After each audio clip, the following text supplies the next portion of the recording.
That's good. Oh, Mrs. Hudson, what are you looking for?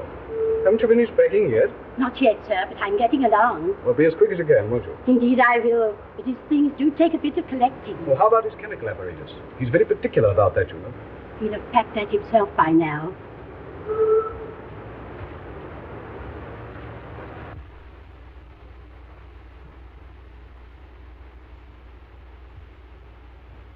Really, Holmes, this is too bad of you. Do you realize that my wife and the rest of the furniture will be here at any moment?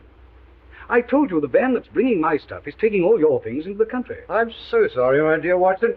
I was somewhat engrossed in my correspondence. I'd no idea that my retirement would cause such a stir. You know, all sorts of people have written to me. Here's an interesting communication, for instance. Oh, what's that? It's a telegram of good wishes from our old friend Abernethy, the forger. Oh, yes. We got him 10 years, didn't we? Yes, we did, yes. When he came out, I was able to render him some slight assistance.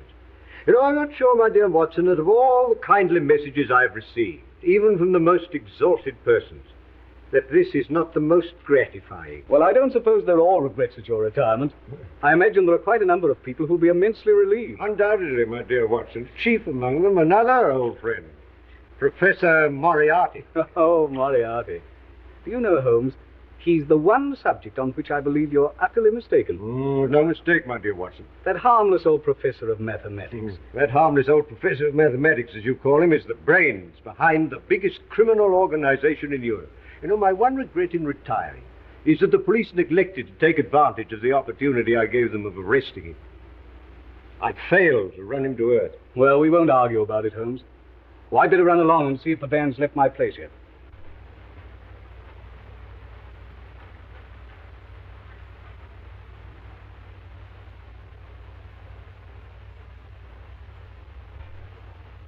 Excuse me, Mr. Holmes. There's a gentleman outside. Wants to see you very particular. Oh? What's the gentleman like? Well, he's an old gentleman and very tall. Ask him to come up. Yes, sir. Huh. Another well-wisher.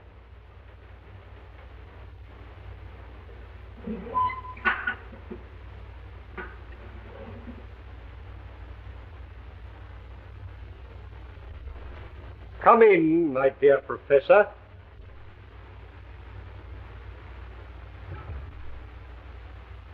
May I point out, Mr. Holmes, that it is a very dangerous habit to finger a loaded revolver in the pocket of one's dressing gown? It's a slight precaution, Professor. As a matter of fact, I half expected a visit from you to satisfy yourself personally that I really was going. Your perception, as usual, does you credit, Mr. Holmes.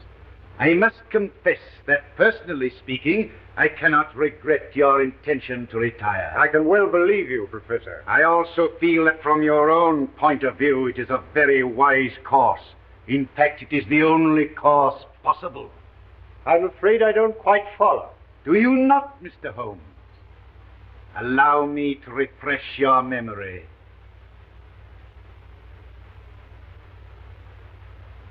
Listen, Mr. Holmes. On the 4th of January last, you crossed my path. On the 23rd, you incommoded me. By the middle of February, I was very much inconvenienced by you. And at the end of March, I was seriously hampered in my plans. The situation, in fact, had become an impossible one. That was my intention. Mr. Holmes, it has been an intellectual treat to cross swords with you. And I say unaffectedly, it would have been a great grief to me to have been forced to take any extreme measures. Danger happens to be part of my trade, Professor. Danger? It isn't a question of danger, but of inevitable destruction. Therefore, I say again, you are wise to retire. When you once get to the country, take my advice and stay there. And suppose I should reconsider my decision? You have my warning. I wish you a pleasant and permanent retirement.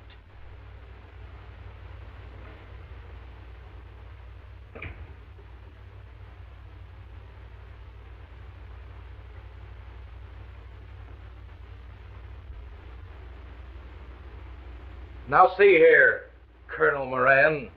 How much longer have I got to wait? Where is this Mr. Moriarty? He's received your message, and he'll see you as soon as it's convenient to him. Damn it, I've been waiting here for 3/4 of an hour. Who the devil does he think he is? If I may give you a word of advice, Mr. Balding, I should moderate your tone a little when you meet the Professor. Is that so? Hey, you! Wait a minute! What devil's trick's this? No devil's trick. I only wanted to prevent your going before I had spoken to you. And who gave you the right to turn the key at me, huh? We needn't discuss that matter. I understand you have a proposition to make to me. Maybe I have. And maybe I'll change my mind. Why you kept me waiting? I speak to people when I choose, Mr. Paulding. Not to me, you don't. Unlock that door. Sit down. I said open that door. Sit down.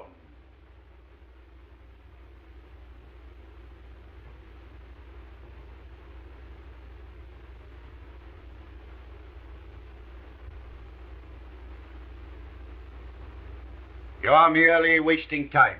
You traveled here on a false passport, and the American police would be interested to know your whereabouts.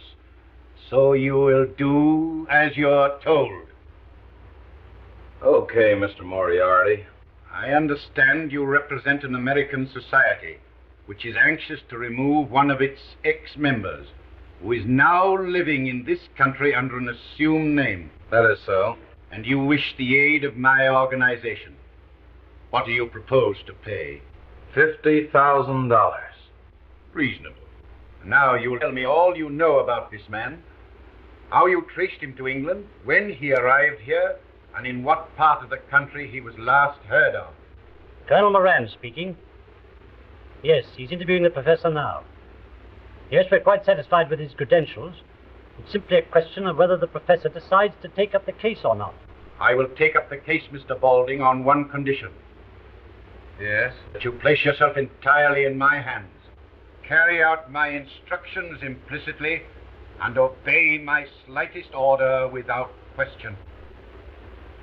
Very well. Good. You will now return to your hotel. You will make no move whatever until you hear from me. When's that likely to be? It may be a week. It may be a month. Rest assured you will hear from me. When I am ready, your orders will be delivered by hand. You understand? Yeah, I get you. Very well. You will now find the door open. Good day. Okay. I'm relying on you, Professor. Oh, by the way, don't forget...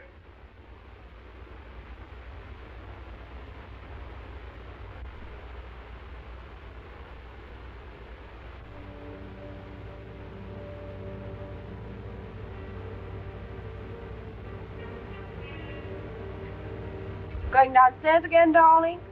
Yeah, I left my glasses in the study. You better read them. Yeah, for a little. I don't feel I'm going to sleep. You've been dreadfully nervy all day, dear. Is anything wrong?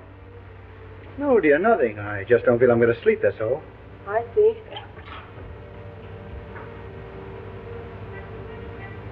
Hey, Jack. Anything wrong? No, I only left my glasses downstairs, that's all. Go ahead, Jack.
Excuse me, Mr. Holmes. I'm so sorry, Mrs. Hudson. Oh, is Mrs. Watson coming down with the doctor? No. No, she isn't. I gather that she's too busy in Baker Street. Oh, so it'll only be the doctor. Yes. Yes, it's all just the doctor. Yes. Oh, Here he is. Good morning, Holmes. Oh, my dear Watson. I'm delighted to see you. Good morning, Mrs. Hudson. good morning, doctor. Well, how are you? Oh, I'm much better, thank you, Watson. You're looking better. I hope Mrs. Hudson's seeing that you have proper meals. Oh, I'm living like a fighting cock. We had a delicious chicken casserole yesterday, didn't we? Yes, and you let it all get cold while you were deducing the age of the chicken. As a matter of fact, Watson, it was a tough proposition. I bit off more than I could chew. Oh, go along inside, Watson, and have a drink.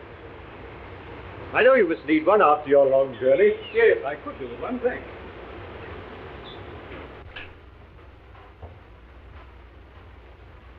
Oh, this is very nice, Holmes. You'll help yourself, Watson. Thanks. But sulfuric acid? You're developing a curious sense of humor, Watson. So, how's over there? Well, you settled in comfortably in Baker Street? As far as I can see, we are, but Mrs. Watson doesn't seem to think so. No. No, you've been moving things about a bit. Yes. You moved your shaving mirror over to the fireplace. Yes, that's right. My wife has a dressing table where we used to have... How did you know? My dear Watson, you're a man of precise habits and considerable regard for your personal appearance. As I observed that whilst the right-hand side of your face is closely shaved, the further we get to the left, the more careless your shaving appears, till we come to the angle of the jaw where it is positively slovenly. I deduce, therefore, that you placed your shaving mirror where the light strikes on the right side of the face. The bed must obviously be across the end of the room, therefore the fireplace is the only place left which could produce that result. Amazing, Holmes. Elementary, my dear Watson. Elementary. Oh, by the way, I've got a letter for you. Oh, well, thanks very much. Hello. This is interesting. No? It is a letter from Porlock. Well, who's Porlock? Well, it's rather difficult to say. It's a gentleman of many aliases. It wouldn't be of any importance except for the steam artist. A link in the chain. It's a good way down the chain. Not a very good link.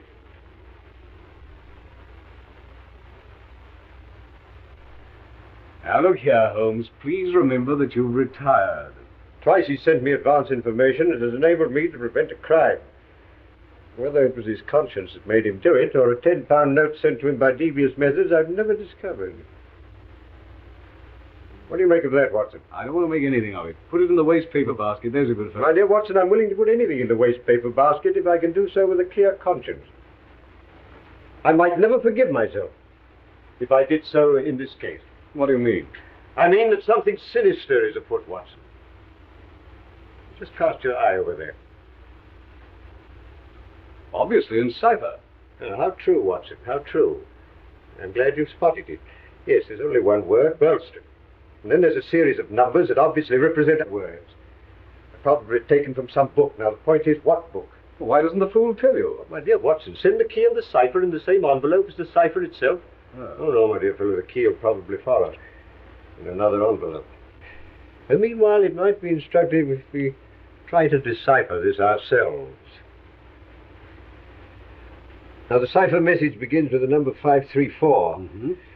Well, that's probably page 534. So we've got a large book. The next sign is C2. What do you make of that, Watson? Chapter 2, of course. Well, hardly that, Watson. What size book would it be if Chapter 2 were on page 534? Oh. Well, column then. Brilliant, Watson, brilliant. Brilliant. You're scintillating this morning. Now, we've got a large book, printed in double columns. Any other suggestions? The Bible? My dear Watson, you excel yourself. As I remarked just now, Porlock is one of Moriarty's men, and I can hardly imagine any less likely book in his possession than the Bible. No, the Bible has too many editions. No, this must be a standardized book, and page 534 would be the same in all copies. Try again, Watson. How about Bradshaw? Well, the ABC. Well, that's a good idea, Watson, but if I may say so, it's not quite good enough. I know, Whitaker's Almanac. Now, come along, and let's see what page 534 has in store for us. Just write this down.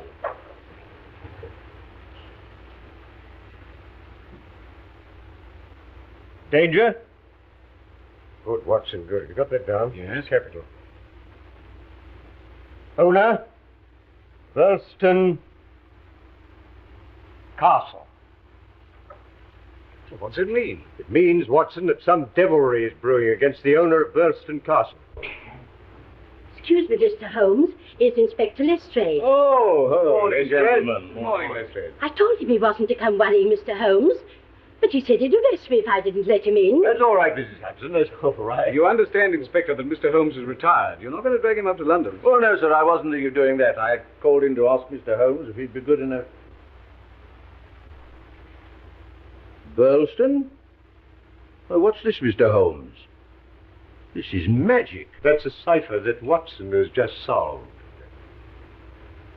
Well, what's the matter, Inspector? Matter only that Mr. Douglas of Burlstone Castle was horribly murdered last night. What? Shot. Face completely blown away. So Porlock's message came too late. Porlock? Who's Porlock? And how can he prophesy murders? Camberwell postmark. Well, that doesn't tell us much. It tells you as much as you'll ever know, Inspector. I used to send him money to the Camberwell post office. Didn't you find out who called for it? No. No, I promised not to try and trace him. I gather he was of a rather shy, no, not to say retiring disposition. Oh, we can't waste any more time. Will you come over to Burlstone with me, Mr. Holmes? On the way, I'll tell you all I know. We're not going far, then. About 20 miles. You'll be back for lunch. I forbid it. I'd sooner go myself than let you go. Excitement's bad for you. I appeal to you, Inspector. He really ought not to go. My dear Watson, I appreciate your thought of it.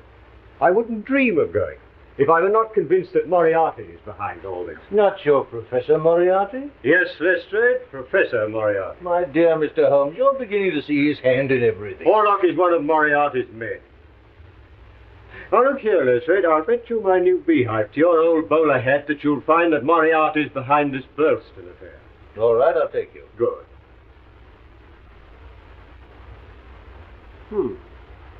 This must date well back into the past, Watson.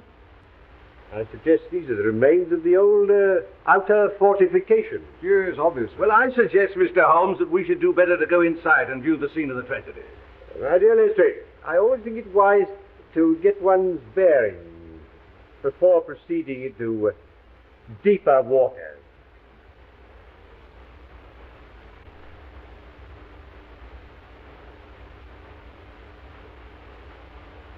Lestrade, I observe that this moat has only recently been filled with water. Oh? How on earth do you know that, Holmes? My dear Watson, what kind of a tree is it that comes to maturity and blossoms in water? No. This water is a recent addition. Makes it much more difficult to get out of the window. Yes, Watson. Or to get in. Possibly Mr. Douglas anticipated this crime. Inspector Griffiths. This is Mr. Sherlock Holmes. How do you do, sir? How do you do? Oh, this is my friend, Dr. Watson. How do you do? How do you do? Well, shall we get in? By all means, Inspector.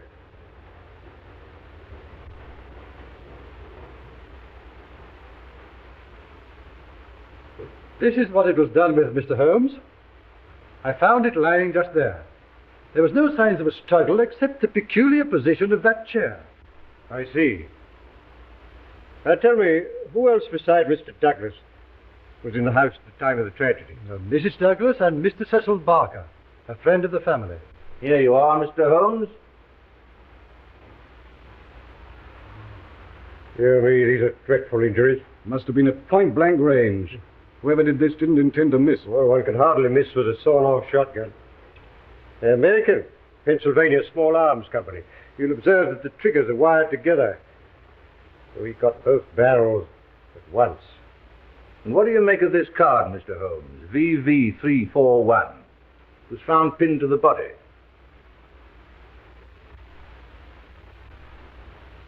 Rough cardboard.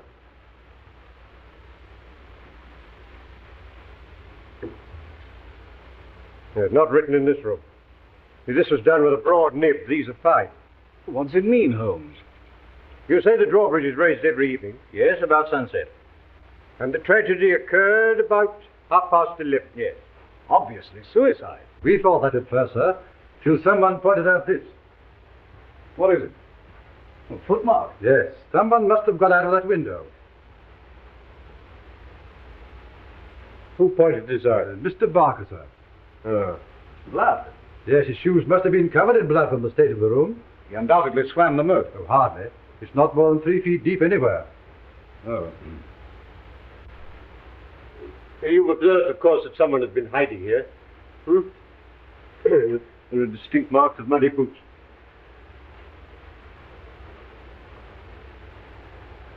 When were these curtains drawn? At dusk. So the men must have got in after the curtains were drawn and before the bridge was raised. Yes, but I observed when I arrived that the moat doesn't extend right round the castle. The ruined tower at the end of the building is accessible without crossing the drawbridge. Yes, but the only way from the tower to this part of the house is through this solid oak door, which is always kept locked.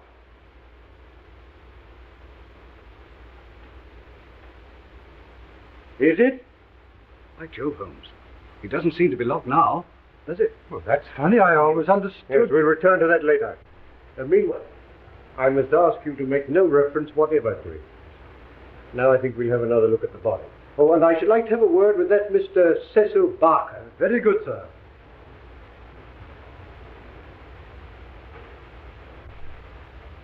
What do you make of this curious mark on Douglas's forearm, Holmes?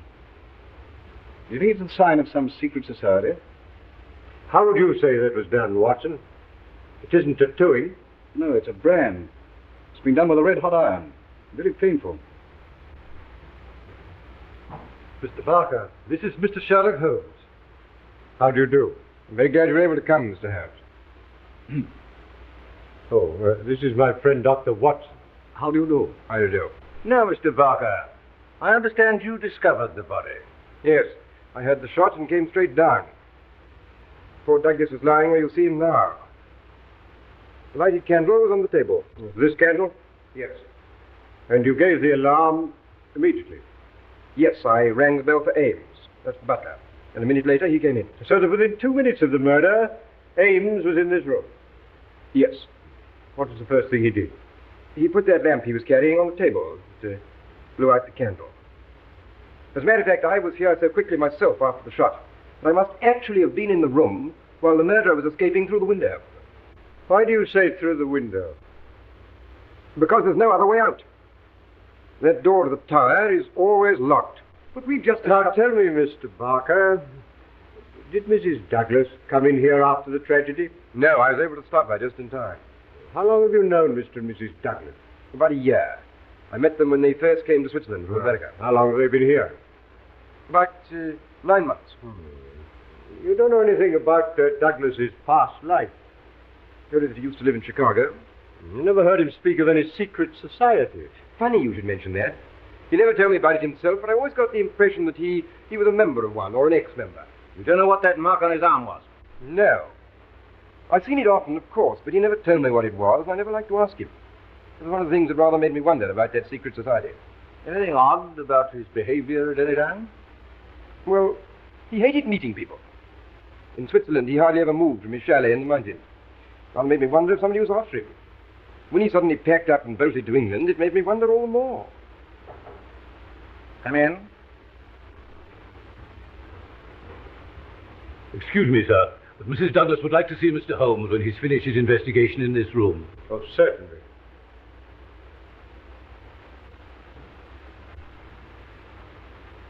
Mr. Barker, would you be good enough to tell Mrs. Douglas that I'll be with her in a minute? Oh, Ames? Yes, sir. As you're here, you may as well answer a few questions. Very good, sir. Regarding the tragedy, did you hear the report of the gun? No, sir. You know what these old houses are. Walls are a mile thick. Now, Ames. Yes, sir. When you entered the room, this candle was alight, I understand. Yes, sir. Where would Mr. Douglas have got it from? His bedroom, sir. Oh. I had orders to see that one was always on his bedside table. And you put this one there yourself? Yes, sir. I remember he told me his old one had burned right down, so I put in a new one. Oh, it was a new one? Yes, sir. It hasn't been relit since the tragedy. No, sir. I'll vouch for that, sir. Ah.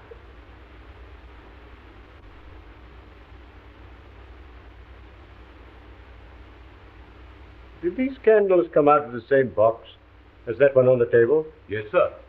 Yes. Yes, thank you. Have there been any strangers about the place lately? No, sir. Oh, wait a minute. An old gentleman did call a little while back to look over the ruin part. But we often have people come to see that. It dates from the Norman Conquest. Yeah, quite. You've nothing more that you can tell me, Ed? No, sir. I can't make head or tail of the whole thing. Fairly beats me. And the wedding ring being missing, too. Wedding ring? Didn't Mr. Barker tell you? Not a word. What about the wedding ring? The master always wore a plain gold wedding ring under the one with the rough gold nugget on it. Under? Yes, sir. I never saw him without it. And for the murderer to take that and leave the other seems so strange, doesn't it? Here. Oh, there's just one more question, Ames. Did your master ever do exercises in the morning? Yes, sir. Every morning. As regularly as clockwork. Thank you. Thank you. Will that be all, sir? Yes, thank you.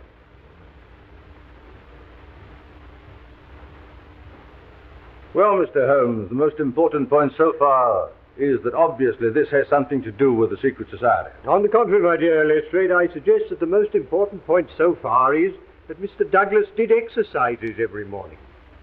You can't be serious, Mr. Holmes. Mark you, I don't mind you asking all these questions about exercises and candles, but I can't see how they help to clear up what we're investigating. I suppose, Lestrade, you're quite clear in your mind what you are investigating. The murder of Mr. Douglas, of course. Capital.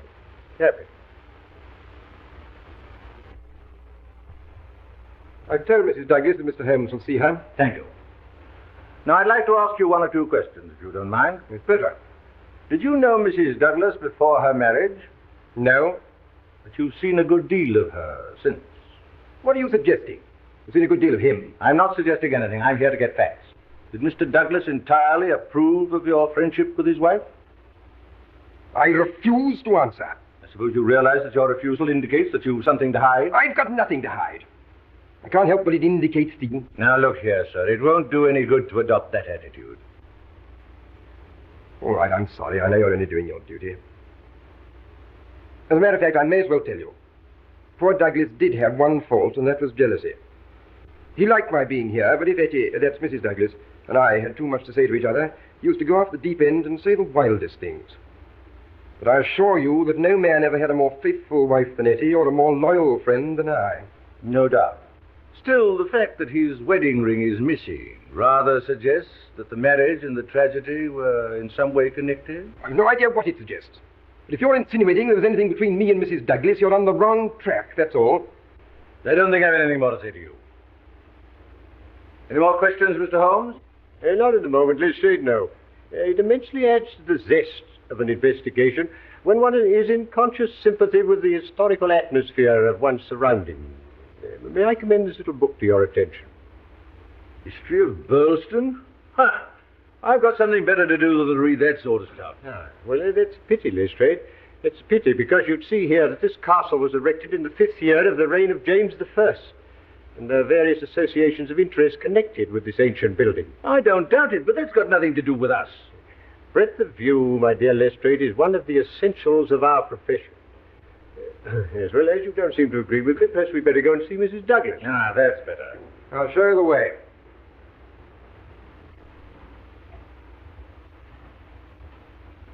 You can remove the body. Very good, sir.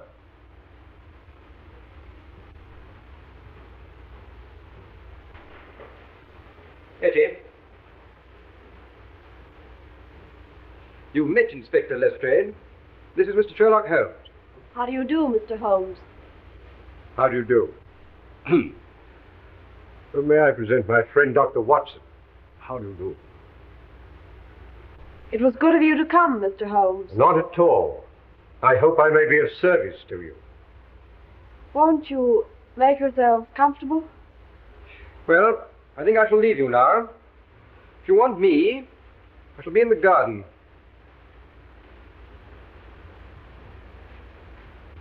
Now, Mrs. Douglas, I wonder if you can give us any help. I wish I could.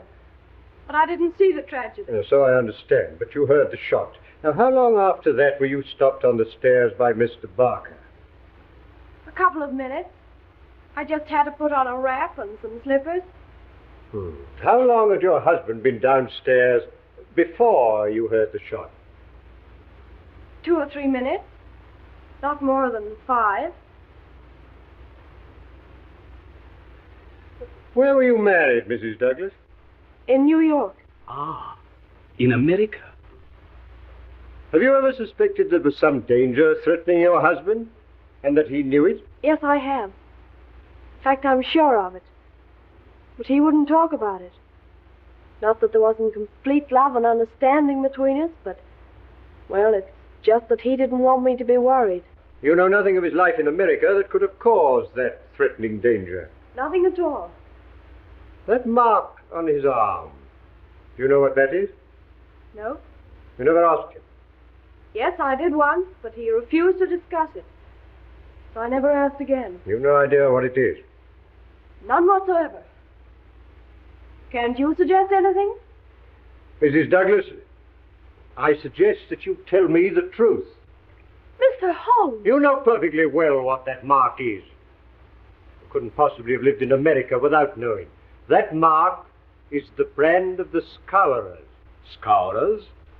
Yes, an American secret society which terrorized the coal districts of Vermissa, and which was broken up some years ago. Well, I'm bound to admit, Holmes, I've never heard of them. Now, I can well believe that, Watson, but I can't believe that Mrs. Douglas has never heard of the Scourers, because her husband was one. All right, Mr. Holmes. I'll tell you the truth. I think that will be the wisest course. I'll tell you the story of the Valley, the Valley of Fear. 2 years ago, I lived at Vermissa with my father. We used to take in boarders occasionally. Then one evening, I went down to the depot to collect a package, and I met a young man who'd just come off the train. His name was Murdoch, and he was looking for lodgings. The minute I set eyes on him, I knew he was the one man in the world for me. I told him about our place, and he said he'd call later. That evening, while I was clearing away supper, I heard a knock at the door.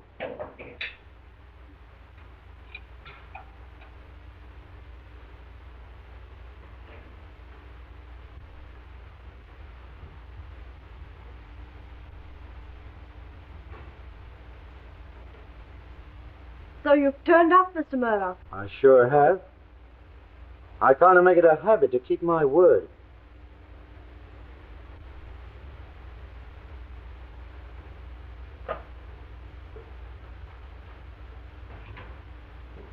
Who's that, Eddie? Someone to see you about a room, Dad. Etty, so that's your name, is it? Mine's Jack. This is Mr. Murdoch. He wants to board with us. It'll suit me fine. Well, take your things off. Thanks. I dare say we can fix it. $20 a month for the terms. Well, that's all right for me. I better give you my first month. Okay. Will you come into the sitting room? Yeah, surely.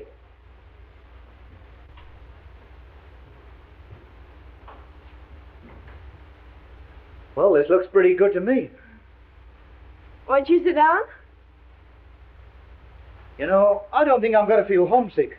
Oh, we're trying to make you comfortable.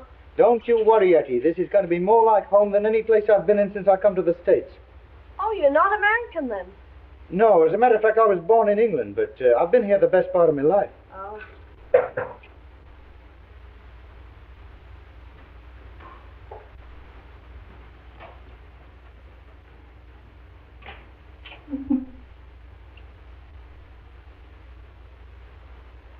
Why, hello, Ted.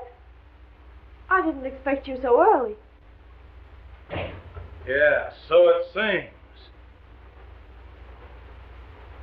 Who's the boyfriend? Our new boarder, Mr. Murdoch. This is Ted Balding. Well, Mr. Boarder, I suppose you figure you got things fixed up pretty good here, eh? Yeah, that's the idea. Any objection? Now, come here. Come on, get a move on. But I've been a boarder myself, so I'll put you wise. Eddie belongs to me. She's sweet on me. Get me? Well, there's no accounting for taste. So you're one of these fresh guys, eh? Well, don't get fresh with me, that's all. Ted, please. Jack didn't mean anything. So it's Jack, is it? It's come to that already, eh? I think if you were to leave us alone, Etty, we might get this thing straightened out. Listen, I know how to get this thing straightened out. You know what that means? No, and I don't care. Well, you can take it from me, you will. I'll be here tomorrow night, and I'll expect to find you gone. I wouldn't bet on that if I were you.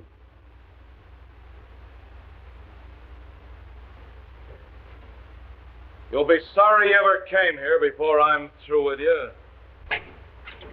Get out. Why, you're not going, Ted?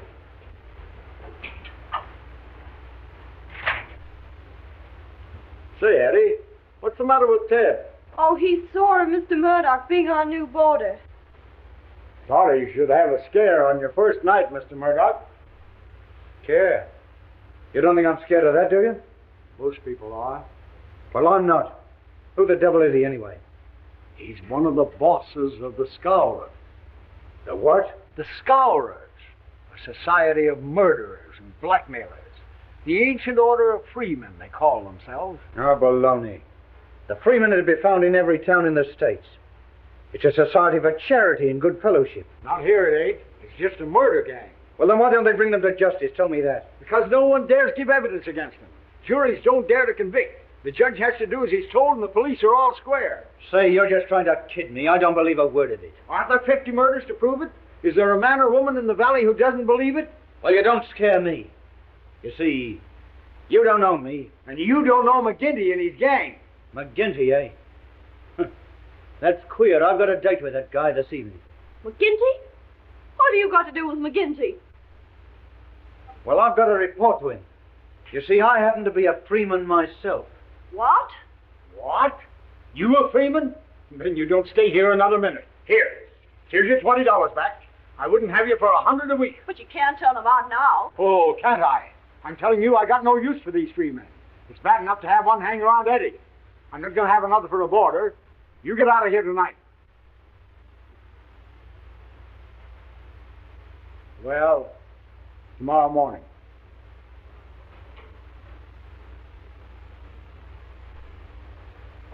I'm sorry. That's all right. But don't make any mistake. I'll be seeing a lot of you. It's no good. There's Ted Boulding. Tell me, Etty, you're not in love with Boulding, are you? You're only afraid of him. If you'd have met me first, would I have had a chance? I wish you had been the first. That's all I wanted to know. Oh, Jack, I'll never believe anything bad of you. Not whatever happens. Well, I wouldn't be too sure of that, Etty. Still, even a guy like me can be on the level with a woman. Well, I'll begin down to McGinty's.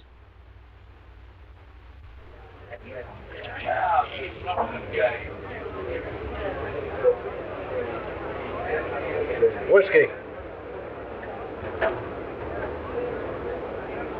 Well, stranger, I don't seem to call your face to mind. No, I'm new here, McGinty. Counselor McGinty to you. Well, I'm sorry, Counselor.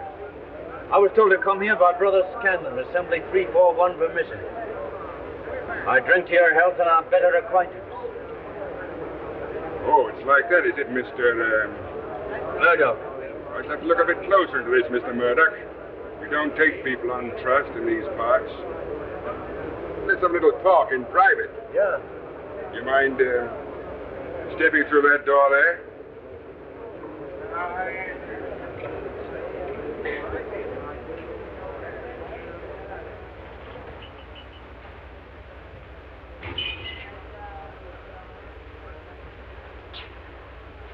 Look here, my joker. If I thought you were playing any games on us, it'd be short shrift for you. It's a strange sort of welcome for a brother. Where were you initiated? Assembly 29, Chicago. What are you doing here? Looking for work. Why'd you leave Chicago? I'll tell you that. Why not? Because the rules say that one member can't tell another a lie. Oh, you mean the truth's too bad to tell, eh? You can put it that way if you want to. Now listen here, mister. You can't expect me as boss to let into this assembly any man for whose past I can't answer. Say, you wouldn't squeal if I showed you something, would you? Well, wipe my hand across your face. You talk to me like that. I'm sorry, I didn't mean it that way. Here. Take a look at that. Oh. Your work? Sure. Why'd you shoot this guy, Pinto? Well, he threatened to squeal on me, so I croaked him and beat it out here. The sort of murder be welcome out here, eh? Yeah, you've said it. You ought to go far. You look like being a pretty useful brother to us. Didn't flinch when I put the gun on you either. You were the one in danger, boss. I got you covered from the first. I guess my shot would have been as quick as yours.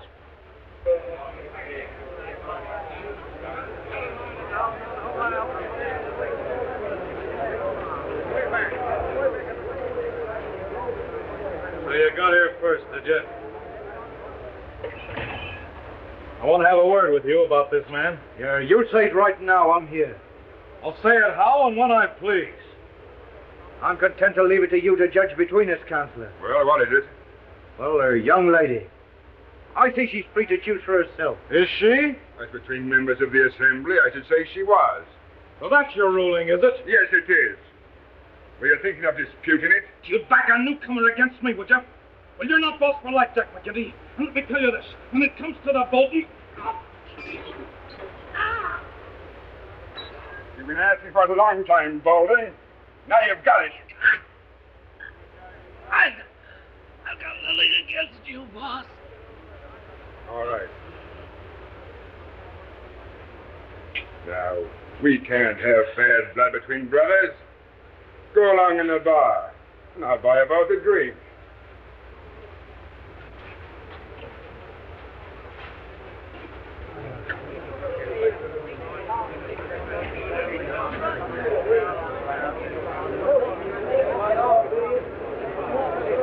We've not met before. You're the new captain? You've guessed it. I'm Captain Moore. Now we can do without you. Please enough of our own without importing any. Hello. Here's an old acquaintance. Well, I'm no friend of yours or any other code. Oh, Jack Murdoch of Chicago, all right, and don't deny it. I'm not denying it. Why should I be ashamed of my name? Well, you ought to be. What the devil do you mean? You can't call that stuff with me. I'm Marvin of Chicago Central. We haven't forgot the shooting of Jonas Pinto. I never shot Pinto. Nice, impartial evidence. As it happened, we couldn't get any case against you. So you're okay with me just as long as you're on the level. Get me? Good night.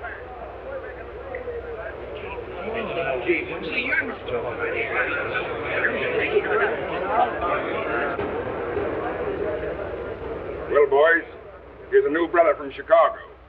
We'll just have drinks all round, and then we'll swear him well and truly into the assembly. We got a special initiation here in Vermissa Valley, and you can't be one of us till you've been through it. That's okay with me.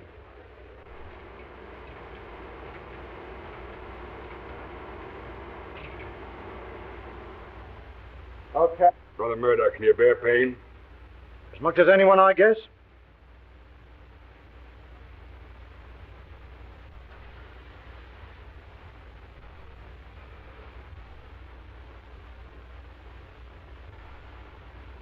Well done, brother. Now, one last word. You'll obey my rulings at all times.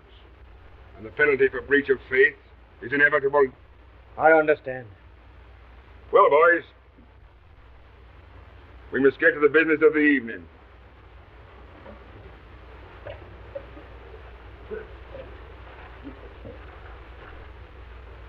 There's a man in this town who needs trimming. And it's up to you to see that he gets it. I'm speaking of James Stanger, editor of the Herald. You seen how he's been panning us again in his dirty rag? Yeah. Why don't we bump him off? That might cause more trouble than we need ask for. But I guess you can give him a pretty severe warning. Will you take care of that, Bowling? Sure thing. I'll take Van Schust along with me. And you, Mansell? And you, Gower? Okay. And yeah. You'd better come along with us, Murdoch. We'll see the kind of stuff you're made of. That's okay with me. Come on, let's go.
He's as near dead as we want him. Wait, who the hell are you interfering? Stand back or I'll blow your face up. The boss said he wasn't to be killed, didn't he? Yeah, that's all. Lay off, Golding.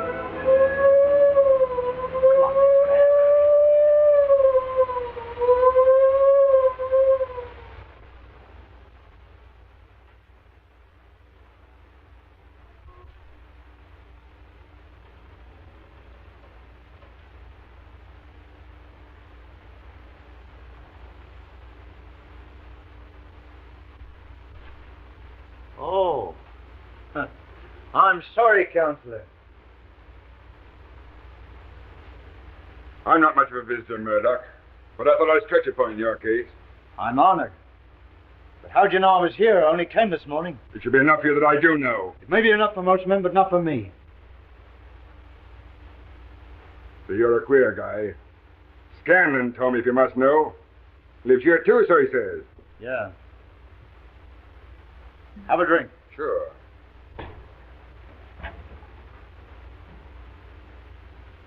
I thought you'd be getting into trouble, Mr. Crooked Murdoch of Chicago. Well, he's a friend of mine, and I'll answer for his conduct. Well, what am I being accused of? Beating up old Stanger of the Herald last night. Not your fault, it isn't a murder charge. Say, I can bring a dozen men to prove he was playing poker with me. You'll not be able to hold him, Captain Marvin. I wouldn't bet on that. Take him away, boys. Any funny business, shoot him.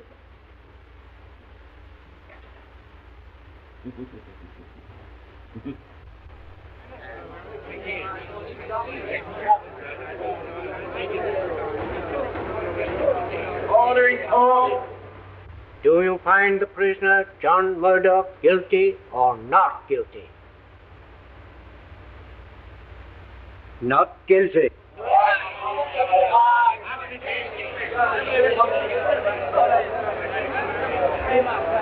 Court adjourned.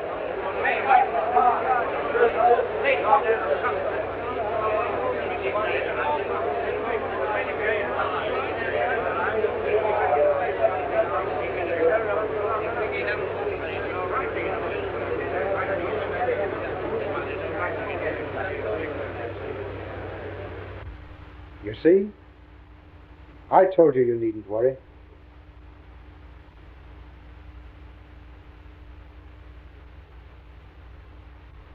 You see, Mr. Holmes, I'd fallen desperately in love with Murdoch by this time.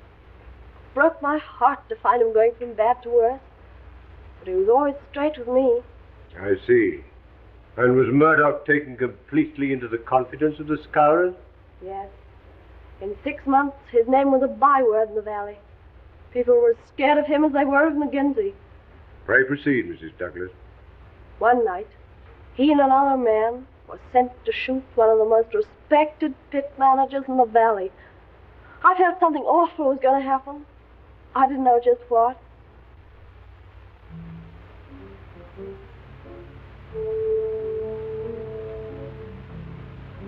Tell the boys to scram. Okay, boy. Now then, Baldy. As soon as we get this going, you come back to these bushes and cover the door.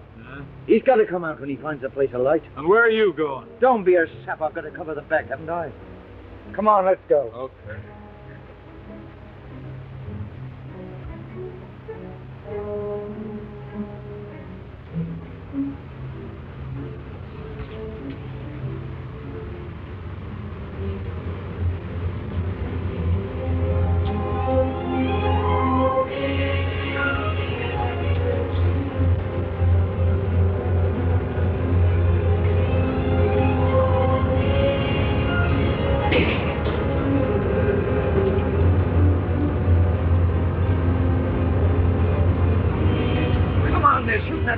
Police! I know they got me! Oh, come on, then!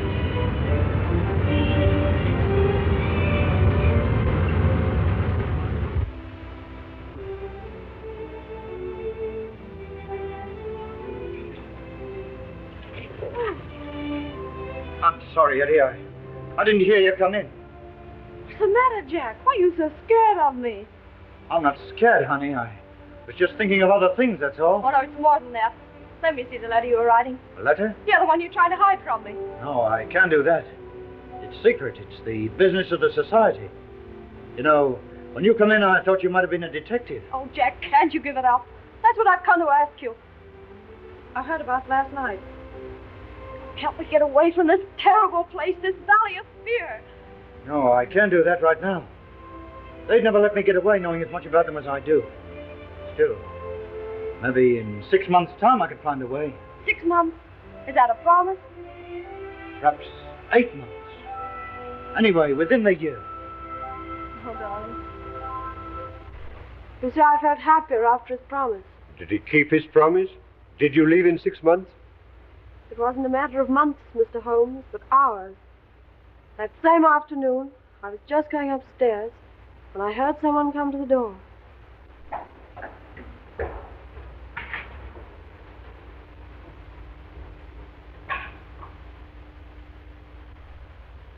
What's the matter, Jack? Trouble afoot. Police? Yeah. A Pilkington detective. Yeah, that don't mean anything to you, I know, but I'm too deep in this thing. I've got to get out. Tonight. And you want me to come with you? Yeah. I'm a strange sort of Romeo for a kid like you, but I'm on the level with you, Etty. And we quit tonight? Sure. Is there any danger? Maybe we can stall the danger off, maybe we can't. Anyway, you be ready in case I come for you. I will, Jack.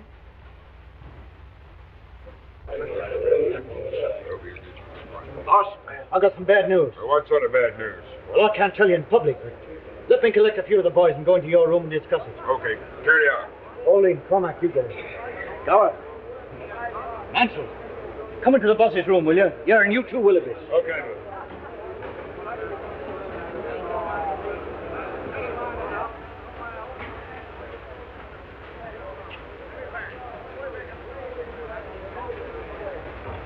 Boys, I've discovered something. Well, what is it? There's a fellow called Bertie Edwards among us. Well, he's a Pilkington detective. And he's collecting evidence against us that'll send us all to the gallows. You sure of this? Yeah, you can take it from me, but I'll give you the details later. Anyone know this guy by sight? Sure, I do. But if we act quick, we've nothing to fear. We got nothing to fear anyway. What can this man know about our affairs? Well, I hope you're right. But he's got the coal owner's millions at his back. Don't you suppose there may be some weak member among us who could be bought? Maybe he's got our secrets already. No, there's only one cure. Then he never leaves the valley alive. For the first time, Balding, you and I agree. Well, do you want me to handle this, boss? Sure, but you better tell us some more about it. Well, the other day I met a fellow who said he was a pressman. And he offered me good money for inside stories of the Scourers. Although his face was familiar, somehow or other I couldn't place him. I know now that was Bertie Edwards. I made a few inquiries and found out he was living at a place called Hobson's Patch, under the name of Steve Wilson. Well, we'll just bump him off quick. No, I've got a better plan than that. Well, what is it? I'll go over to Hobson's Patch this afternoon and locate him. I'll tell him I'm a Scourer, and I'll offer him the secret papers of the society for a price. Only as I can't hand them to him in the street, he's got to come to my place to collect them. That'll fetch it. Well? Well, surely you can handle the rest yourself. Only once Mr. Bertie Edwards comes to my place, I don't think he'll leave it again alive, somehow.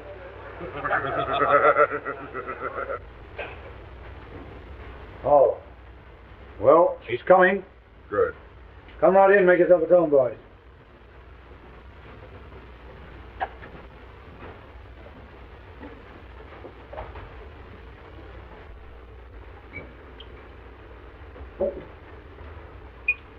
Do you think he knows much? Well, he's been here 6 weeks. He may have passed on quite a bit, but we'll make him tell us all about it. We'll have the truth out of Mr. Birdie Edwards if you have to cut his heart out to get it. Did he seem to send a trap? No, I got him on the weak point. Told him I'd show him all the papers of the scourers. Well, if we handle it right, they'll never be able to prove a killing. Nobody will see him come up to the house after dark. And I'll lay odds nobody will ever see him leave. Now, here's the plan. You boys all stay here, see? Birdie Edwards will be pretty heavily armed, so we got to take him by surprise. He's going to knock 3 times. I'll go out, open the door, let him come in. I'll leave him in the outer hall while I come in here and get some papers or something and give you the tip. I'll go back, and while he's reading the papers, I'll get the gun off him. Then I'll give a shout, and the sooner you come in, the better. You're the one to handle him. Not one word of warning does he get till Murdoch has his hand on his throat. Okay.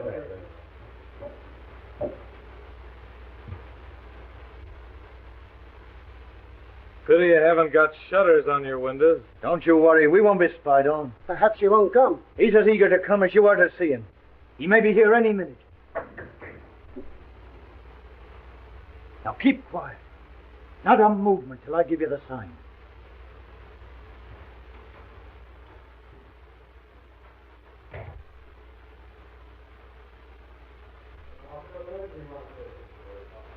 You make yourself alone, I'll get him right away.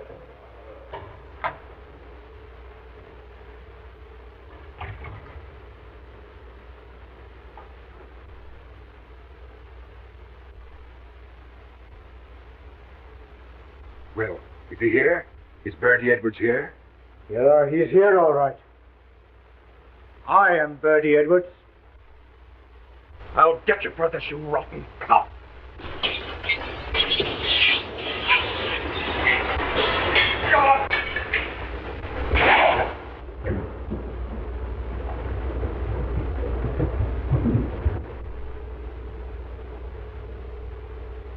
There are 40 armed men around this place, so you can figure out what chance you've got. You dirty, stinking double-crosser. There's something I'd like to say to you fellas before we part. Next time we meet, you'll all be in the dark. Well, I can put my cards on the table at last. I am Bertie Edwards of Pilkington. I played a pretty dangerous game in breaking up your gang. And no one knew I was playing it except Captain Marvin here and my employers. You think the game's all over, don't you, Mr. Clever Guy? Well, let me tell you this. You'll be hunted down wherever you go to. The scourers will get you even if you go to China. Yeah? Well, I'll take a chance on that. You all fell for my supposed criminal record just as I thought you would. I've stopped as many crimes as possible. How many times have you fellas been to get your man and found he's gone to someplace else? Well, that was my doing. Yeah, and that was my doing, too. Only I was just too late to save a man's life. But when I found the secret was coming out, well, I got to act quick. And so I'm able to hand over to Captain Marvin the worst gang of murderers this country has ever known, handpicked by me. I told you when you joined us the penalty for breach of trust is inevitable death. And you'll find that's true. Take him away, boys. Well, Bertie, the boss will be pleased. You sure got results. Yeah, but I wouldn't go through all this again for all the money in the States. That's the whole story, Mr. Holmes. McGinty and $12 went to the gallows. And Ted Balding, one of the very worst, got off with life imprisonment. And do you think this is Balding's work? Obvious. Obvious. I'm certain of it, too. We wandered around and finally settled in Switzerland. And then one day my husband got a cable saying that Balding had broken jail and was believed to be in Europe. My husband must have got wind of something because we packed up in a few hours. And now... I see. McGinty proved himself to be right. Yes. Oh, Mr. Holmes, if you'll pardon me, I'll go and get some fresh air. This has all been terribly upsetting. Naturally, Mrs. Douglas.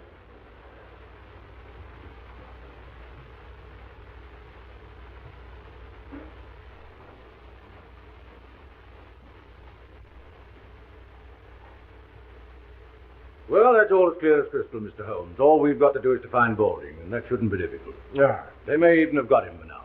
Well, I'm going to slip over to the station for a few minutes. I suppose you won't be leaving just yet a while. No. With your permission, no, not yet. That's all right. I'm afraid you've lost your beehive, Mr. Holmes. Nevertheless, you'll oblige me by taking care of that bowler hat of yours, Lestrade.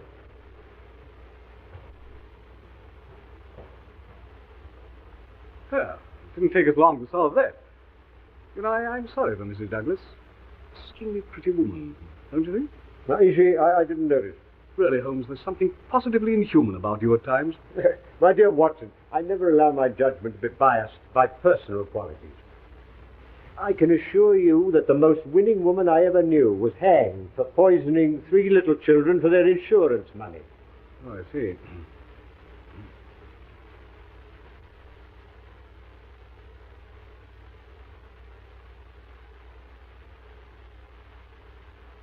Oh, eh?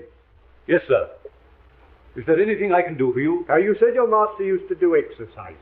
Did he use dumbbells? Yes, sir. 1 or 2? 2, of course. And you said he used them every morning. What about yesterday? Yes, sir. I remember him doing them. Where?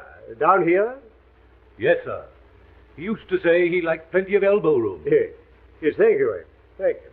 Will there be anything more, sir? No, nothing more.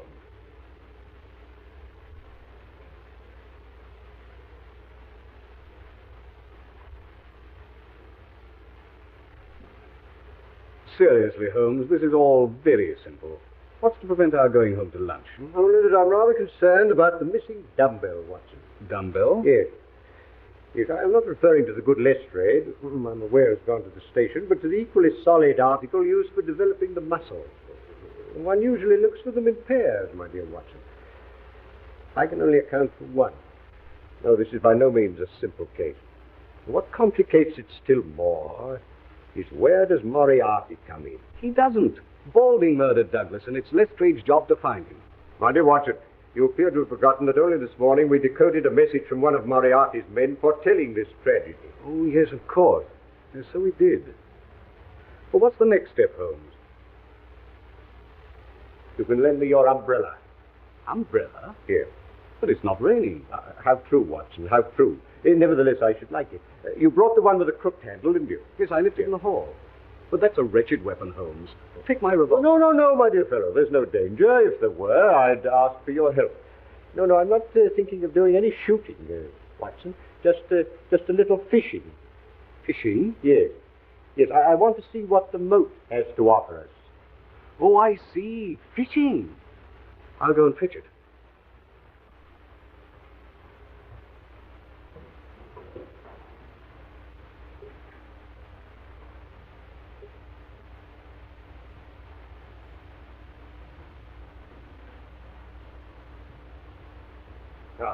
Thank you, Watson. Thank you. Oh, by the way, where did Mrs. Douglas go when she left us? To the... I saw her from the window. She was heading straight for the pergola. As I thought, Watson. She's probably talking things over with Barker. Now, look here, Watson. I want to be sure they don't come back to the house for a few minutes. Will you, like a good fellow, keep an eye on them and let me know if they make any sign of moving? Yes, certainly. I wanted to offer her a word of sympathy.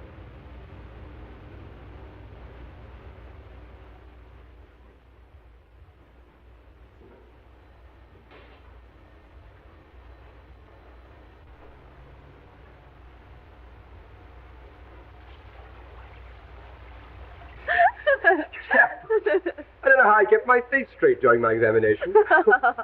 Poor Holmes. He's bitten off more than he can chew this time. You should have seen me as a broken-hearted widow. If you'll pardon me, Mr. Holmes, I think I'll take some fresh air. This has been so terribly upsetting. Oh.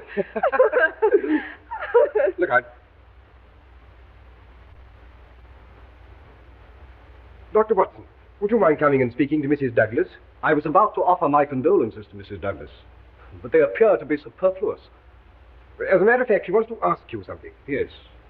I feel the gravity of the situation calls for some explanation.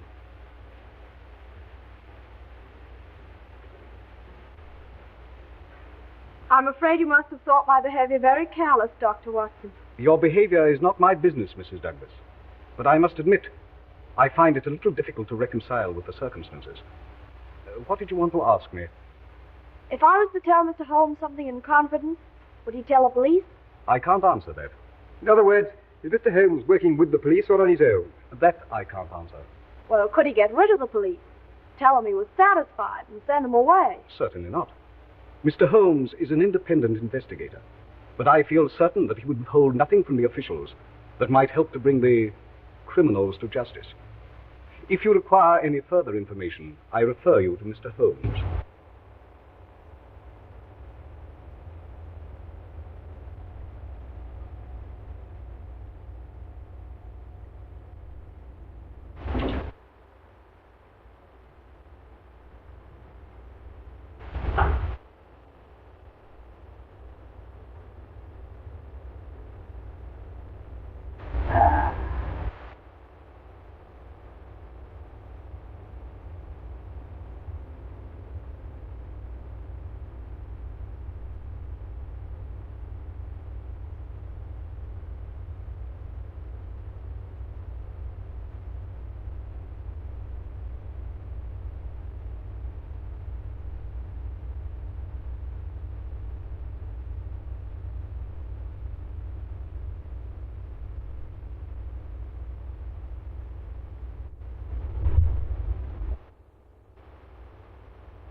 I'm bound to admit, Holmes, I agree with you. This case isn't so simple after all. Oh, no, on the contrary, my dear Watson. To me, it becomes clearer every minute. But don't worry. I think I can put you on the right track. I should indeed be grateful. Now, the murderers... Oh, there's more than one? My dear Holmes, if you'll stop interrupting me, I'll explain my theory. Oh, dear Watson. I'm so sorry. I apologize. Please don't mention it. So you have a theory? Well, it's more of a certainty than a theory. How good. I'm all attention. From the first, Barker's account of the tragedy didn't satisfy me. No. I noticed that. I came to the conclusion he was telling lies. Half-truths, Watson. Much more dangerous. He admitted that Douglas was jealous, and I suggest he had good cause to be. Oh, you think this is a crime of passion? Exactly. Or as the French so aptly put it, un crime passionnel. The guilty lovers wanted to get rid of the husband, so they killed him, and used the story of the scourers to put everybody off the scent. I see, everybody except the astute Dr. Watson. Well, it hadn't occurred to you, had it? No, I'm bound to say that isn't my theory. Well, I'm going to prove it to you. When I went into the garden just now, the pathetic widow was consoling herself with Barker. They were laughing. Positively laughing. That confirms it, doesn't it? Oh, yes, that confirms it. And what's more, she wanted to ask you something in confidence. No, Watson. No, I want none of their confidences. It's always awkward when it comes to an arrest. Then you agree with me? You think they're the murderers? My dear Watson, there's an appalling directness about your questions at times. Of course they did it. Why, she didn't even come into the room when she heard her husband was dead. If I'd had my head blown off, I should think it very odd if my wife didn't come and look at me. It's not so odd as you may think, Watson. You remember that I was puzzled about Douglas only using one dumbbell? Yeah? Yes. I found the missing one. Then everything's all right. And it's led to a discovery which has solved the whole problem. Solved? As we've been listening to a tissue of lies, Watson. The whole story of the tragedy as told by Barker is a lie. And as Mrs. Douglas supports it, she must be lying too. Now, Barker swears that when he entered the room, he found Douglas lying dead with this candle burning on the table. He also says that immediately, now mark this, Watson, immediately he rang for Ames, who entered the room carrying that lamp, and at once blew out this candle, all within the space of 2 minutes. Ames corroborates this, but he also says that the candle which Douglas brought down from his bedroom, this candle, was a new one, out of the same packet as these. Now, what sort of a candle is it, Watson, that burns that amount in a few minutes? By Jove, Holmes, I believe you've got it. And moreover, if Barker's story were true, the assassin had less than a minute in which to remove 2 rings and replace one. Remember, the wedding ring was under the other one. Pin that card to the body, cross the room, and make good his escape. No, Watson, it's false, every word of it. Oh, that's a kindly thought, Ames. Oh, Ames, can you remember what kind of shoes Mr. Barker was wearing when you found him in here after the tragedy? Yes, sir. Bedroom slippers. And a nice mess they were in. Could you conveniently lay your hands on one of those slippers? Yes, sir. Mr. Barker changed them in here for his shoes before he went for the police. Oh, would you bring them over here, Ames? Yes.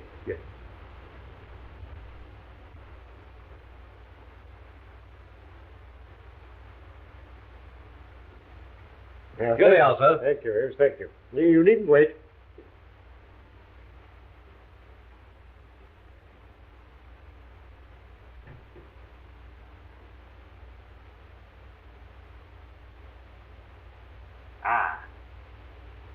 As I thought. It fits exactly. You mean Barker made that mark himself? It's part of this deliberate conspiracy, Watson, to hide the truth. Then why don't you arrest him? And Mrs. Douglas? My dear Watson, if you asked the good Lestrade, I expect he would. No, Watson. These are only small figures in the drama. The principal players you will meet tonight. Where? Here? Through that door.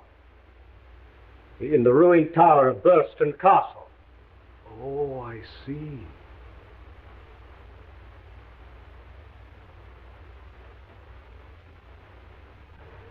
It's 46 miles to Burlston, Moran. We are due there at midnight. Is the car ready? Yes, we shall do it comfortably. Good. Now we'll leave the car in the Burlston lane about 200 yards from the castle. You will remain with it. I will go over to the tower and fetch Balding out of his hiding place. I suppose there's no question of your finding it. You won't dare use a light, you know. No question at all. I took my bearings exactly when I examined the place a week ago, made out a plan, and sent it to Balding. It was a stroke of genius on your part, Chief. Not at all, my dear Colonel. The one place the police would never think of looking for Balding is on the premises where Douglas was killed. Had he tried to escape, they would have caught him. As it is, we can quietly spirit him out of the way. Come, Colonel. It's time we made a start.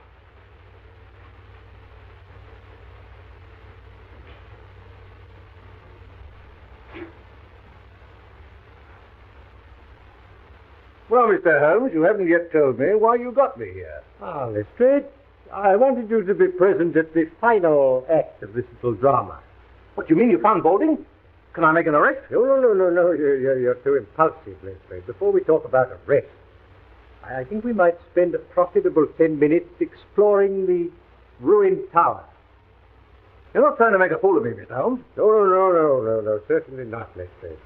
But my good friend Dr. Watson will tell you, there are times when I cannot resist a touch of the dramatic.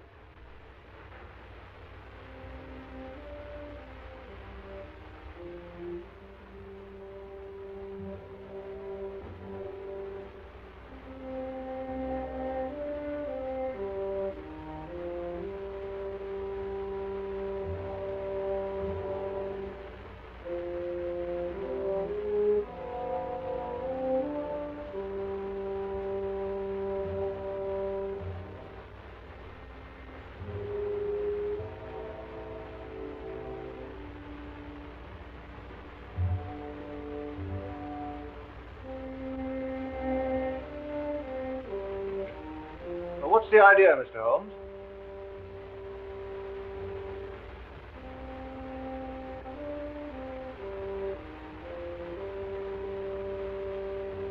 Come out, Mr. Douglas. Douglas? Well, what on earth are you talking? Mr. Holmes, I believe. Let me introduce Mr. Douglas of Burston Castle, otherwise known as Birdie Edwards. But Douglas is dead. Oh, on the contrary, my dear Lestrade, as you see, he's very much alive. But I don't understand, Mr. Holmes. Who is dead, then? Will you explain to the inspector, or shall I? Well, you've done very well so far, Mr. Holmes. You go ahead. Well, Lestrade, this is quite a simple case. May be quite simple to you, Mr. Holmes, but how did you arrive at this solution? By means of a partially burnt-out candle and a missing dumbbell. Now, the candle proved that Barker had been in the room with the dead man for at least 40 minutes before he gave the alarm. And I had to ask myself, what was happening during that time? What was Barker doing? Yes, I'm afraid that's a point I missed, Mr. Holmes. Ah, well, that's not the only point you've missed, my dear Lestrade. Now, Mr. Douglas was being hounded by the Scarers, who'd sworn to kill him. So he retreated to this castle, where he took every precaution against intruders. But Balding succeeded in entering during the day, unseen. That night, he attacked Mr. Douglas with a knife. It was knocked out of his hand, so he had to use the noisier weapon, the shotgun, which in the struggle went off, killing Balding and mutilating him beyond recognition. Oh, I see. Oh, well, that answers your question, Lestrade. But what about Barker? Barker, my dear Watson, on hearing the shot, came down at once. And in order to put the Scarers off the scent, they dressed Balding in Douglas's clothes, the Scarer's mark on the arm completing the deception. Balding's own clothes, Barker weighted with a dumbbell and threw into the moat. Douglas then got dressed, took some food, and went into hiding. And that's what happened, Watson, while the candle was burning down. You see, Lestrade? Am I right, Mr. Douglas? I can certainly hand it to you, Mr. Holmes. Yes. Yes, you came across one little difficulty, however. When you placed that gold nugget ring on Balding's finger, you intended to place your wedding ring there also, eh? But you couldn't get it off, could you? No. Though I've been in a country where wedding rings slip off pretty easily, mine wouldn't. But how did you guess that Mr. Douglas was concealed here? It isn't a question of guessing, my dear Lestrade. The clue was supplied by that interesting little book on Burlston Castle that I once offered you. A clue which was amply confirmed by the equally interesting plan I found in the pocket of Balding's coat. Amazing, Holmes. No, simplicity itself, my dear Watson. Well, now that the case is complete, I suggest we go over to the house and discuss Mr. Douglas's position. No, you're too hasty, Lestrade. I haven't yet introduced you to the principal figure in this drama, the brains behind it all. Not your Professor Moriarty, surely. Moriarty? Well, who's he? My friend Dr. Watson will tell you later. Come, gentlemen, we must lose no time.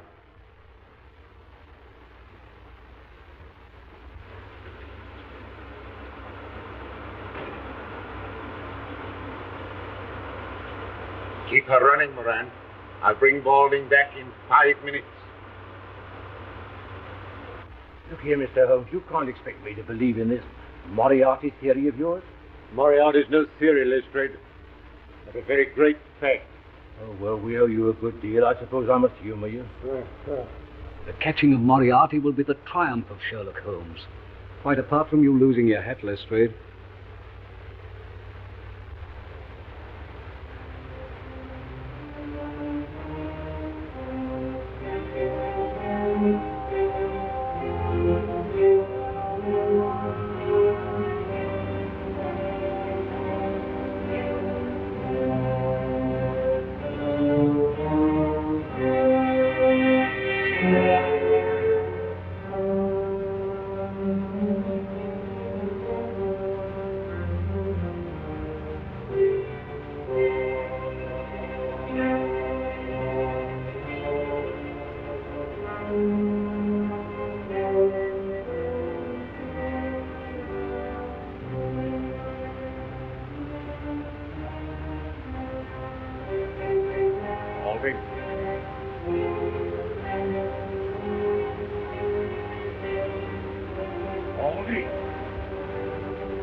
Balding failed to carry out your instructions, Professor.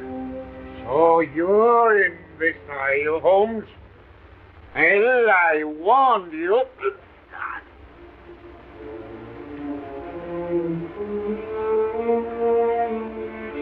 You're under arrest, Moriarty. On what charge? The attempted murder of Mr. Douglas here. Our paths have crossed for the last time, Moriarty. Put the handcuffs on him, Lestrade.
you, Holmes!